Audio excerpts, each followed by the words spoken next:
Hello students of class 9, welcome you all to our YouTube classroom. Today's lesson is from your Beehive book, The Sound of Music. It is divided into two parts. First part telling about Evelyn Glennie and second part is about Bismillah Khan. Let's move on to our chapter Evelyn Glennie. First of all, you have to know about Evelyn Glennie. अब यहाँ पर Evelyn Glenny की कहानी sound of music में क्यों कही गई है, तो पहले आप ये बताइए, तो आपको पता है हैंडीकैप्स कौन होते हैं?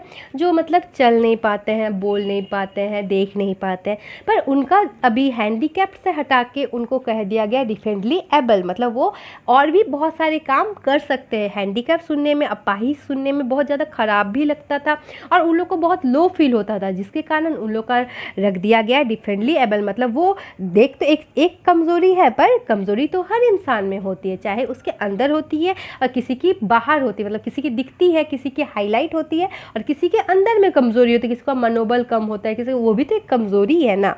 पर और वैसा नहीं कि वो अपने कमज़ोरी को ये करता है, वो और भी बहुत सारे काम कर सकते हैं। तो क्या होता है ना, बहुत कोई ऐसे नीच सोच के होते हैं, बहुत ज़्यादा ख़राब सोच के होते हैं, जो देख के किसी का मजाक उड़ाते हैं। पर हम लोग को क्या करना चाहिए? मजाक कभी नहीं उड़ाना चाहिए, क्योंकि उनके अंदर कमज़ोरी है, तो वो तो अपने से कमज़ोरी पैदा नहीं ना किया है, वो किसी न किसी कारण से, किसी न किसी क्लैमिटी से कारण हो गया होगा, एक्सीडेंटली हो गया होगा, या उनका पैदाइशी होगा। तो किसी का भी भगवान के क्रिएशन का मजाक नहीं उड़ाना चाहिए, वो किसी के साथ भी हो सकता है। उन्हें हम लोग को मदद करनी चाहिए, और हम लोग को लगता है कि उनको मदद की भी ज़रूरत नहीं, क्योंकि वो लोग ऐसे ही इंटेलिजेंट होते हैं। तो चलिए ऐसे ही अद्भुत कहानी आज हम लोग पढ़ेंगे एवलिन ग्लेनी के बारे में। Evelyn Glennie listen to sound without hearing it. कभी आप सोच सकते हैं कि कोई साउंड को महसूस करके सुन सकता है, उसको बिना सुने सुन सकता है? ऐसा चमत्कार कैसे हो सकता है? God may have taken her hearing but he has given her back something extra ordinary. चाहे भगवान उससे सुनने की क्षमता ले लिए हैं, पर उसको एक एक्स्ट्रा ऑर्डिनरी थिंग दे दिए हैं, एक्स्ट्रा ऑर्डिनरी क्वालिटी दे दिए हैं, जो कि वो फील करके और डीपली चीज़ों को महसूस कर सकती है। That is why she express music so beautifully. और इसी कारण वो म्यूज़िक को इतनी खूबसूरती से एक्सप्रेस करती है, जो आगे जाके हम लोग पढ़ेंगे। कहानी इस प्रकार शुरू होता है। Rush hour crowd jostle for position on the underground train platform. जो अंडरग्राउंड ट्रेन प्लेटफॉर्म होता है, जो आपका मेट्रो होता है, वहाँ पर भीड़ लगी हुई है, जॉस्टल, सब कोई अपना पोजीशन ले रहा है, क्राउड है, भीड़ भाड़ है, ढकला ढकली हो रहा है, और एक लड़की स्लाइटली, एक गर्ल वहाँ पर खड़ी है, लुकिंग यंगर देन हर 17 ईयर्स, और वो 17 ईयर्स से यंगर लग रही है, छोटी लग रही है। Was nervous, yes excited as she felt the vibration of the approaching train. और वो एक्साइटेड है, जो ट्रेन आ रहा है, अप्रोच हो रहा है, मतलब घुस रहा है, उसका जो वाइब्रेशन है उसको वो फील कर पा रही है। वो नर्वस भी है और साथ ही साथ वो एक्साइटेड भी है। क्यों है? It was her first day at the prestigious royal academy of music in London. क्योंकि उसका पहला दिन है कहाँ पर? Prestigious royal academy of music. ये आपके मल्टीपल चॉइस में आ सकता है, इसीलिए इसको याद रखिएगा। कहाँ पर है? लंदन में। And daunting enough for any teenagers fresh from a Scottish farm. और वो सही भी है, क्योंकि कोई भी डरेगा। एक स्कॉटिश फार्म, एक मतलब सोचो, एक गांव से होते हुए कोई अगर बड़े से शहर में पढ़ाई लिखाई करने चल जाए, तो वो क्या होगा? पहले पहले तो वो डरेगा। तो स्कॉटिश फार्म वहाँ का क्या है? एक गांव टाइप का एक छोटा सा जगह है। वहाँ से एक लड़की लंदन जा रही है रॉयल एकेडमी ऑफ म्यूज़िक में, तो ऑब्वियसली वो डरेगी। But this aspiring musician faced a bigger challenge than most. She was profoundly deaf. और पर ये भी उसका चैलेंज नहीं है कि वहाँ पर जाना, इससे उसका बड़ा चैलेंज है, क्योंकि वो एक डिफ है, मतलब वो सुन नहीं पाती है। Evelyn Glennie loss of hearing has been gradual. पर उसका जो देखो, हेयरिंग लॉस ना बहुत तरीके होता है। जैसे कि बहुत किसी का एज में होता है, जैसे कोई एजेड हो जाते हैं, बूढ़े हो जाते हैं, तो उनका हेयरिंग लॉस हो जाता है, वो सुनने कम लगते हैं, आप लोग जानते ही होंगे।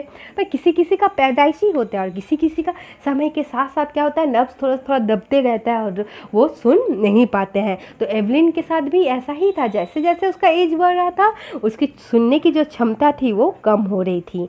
Her mother remember noticing something was wrong when the 8 years old, Evelyn was waiting to play the piano.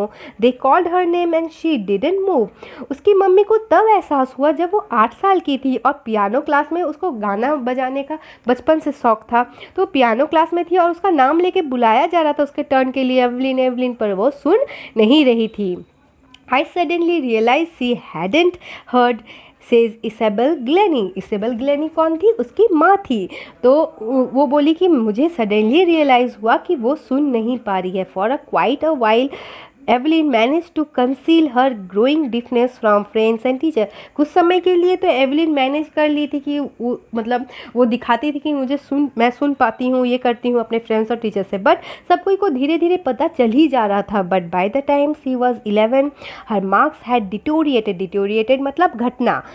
पर जब वो 11 साल की हुई उसका मार्क्स कम आने लगा क्योंकि उसको सुनाई नहीं देता था, तो ठीक से समझ नहीं पाती थी क्लास में, नॉर्मल क्लास में. And her headmistress urged her parents to take her to a specialist. और फिर उसके हेडमास्टर मिस्ट्रेस ने, जो मैडम थी, वो कॉल की उनके पेरेंट्स को और बताई कि उसको स्पेशलिस्ट को मतलब डॉक्टर को दिखाइए. और उसके लिए अलग सा स्कूल होता है, एक डम एंड डीफ का स्कूल होता है जहाँ पर वैसे ही बच्चे पढ़ते हैं, वहाँ पर उसको डालिए, वहाँ पर उसकी इम्प्रूवमेंट होगी. It was then discovered that her hearing was severely impaired as a result of gradual nerve damage.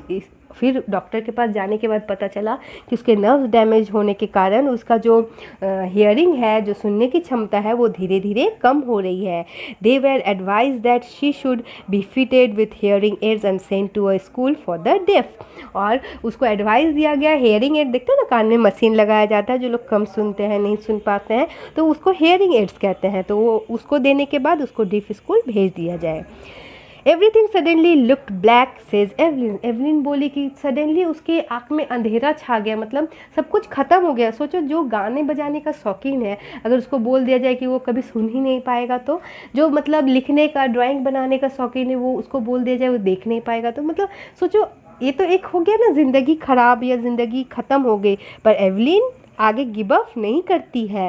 But Evelyn was not going to give up. पर वो गिव अप करने वालों में से नहीं थी, हार मानने वालों में से नहीं थी.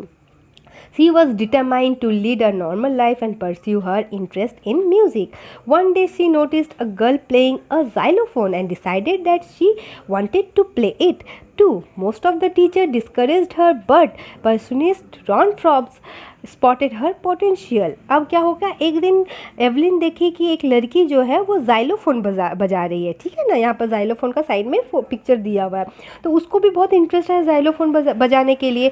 तो वो गई और टीचर्स लोग से बात की, पर टीचर लोग बहुत ज़्यादा उसको डिस्करेज किए, कोई उसको इनकरेज नहीं किया कि वो कर सकती, क्योंकि उसको सुनाई नहीं देता था, कोई मेहनत करना नहीं चाहता था. पर रॉन फ्रॉब्स नाम के एक पर्सनिस्ट थे, वो ड्रम और भी बहुत सारा बजाते थे, तो वो उसके पोटेंशियल को, उसकी जो क्षमता है उसको पढ़ के कि नहीं, इस लड़की में कुछ है, वो कर सकती है, और वो उसको बोले कि नहीं, तुम कल से आ जाओ.